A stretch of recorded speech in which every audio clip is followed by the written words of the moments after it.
కొంతమంది అధికారులు సరిగా పనిచేయట్లేదని, ప్రతి అధికారి బాధ్యతతో పనిచేయాల్సింది అన్నారు సీఎం. ఎవరి దగ్గర తప్పు జరిగినా కూడా ఉపేక్షించేది లేదన్నారు ఆయన. అవసరమైతే మంత్రులపైన కూడా చర్యలు తీసుకుంటామని హెచ్చరించారు సీఎం చంద్రబాబు. 4 సార్లు చెప్తున్నాను, ఇంక అందరిపైన నేను మా వాళ్ళపైన యాక్షన్ తీసుకోండి. ఎందుకంటే ఎక్స్ట్రా కేర్ఫుల్గా ఉండవలసిన బాధ్యత అధికార యంత్రాంగం పైన ఉంది. ఒకటి జరగకుండా చూసుకోవాలి, ఇలాంటి దుర్మార్గుల నుంచి కాపాడుకుంటూ ముందుకు పోవాలి, విజిలెంట్గా ఉండాలి. అది కూడా పెట్టాను. ఇప్పుడు అది కూడా అవేర్నెస్ తీసుకొస్తాం. నేను ఎవరు తప్పు జరిగినా, ఏ క్వార్టర్లో తప్పు జరిగినా బాధ్యత మీదే గుర్తుపెట్టుకోండి. నిన్న మొన్న కొంతమంది ఆఫీసర్లు ఇక్కడికి పంపిస్తే సరిగా పనిచేయకుండా కొంత ఇది చేసే అది కూడా నా నోటీస్కి వచ్చింది. I'm very clear, we're all here.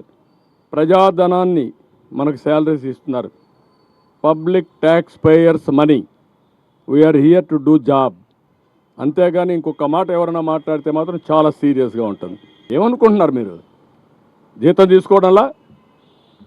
జీతం తీసుకున్నప్పుడు నీకు బాధ్యత లేదు, సమాజం నుండి కూడా బాధ్యత ఉంటుంది, గుర్తుపెట్టుకోండి మీరు.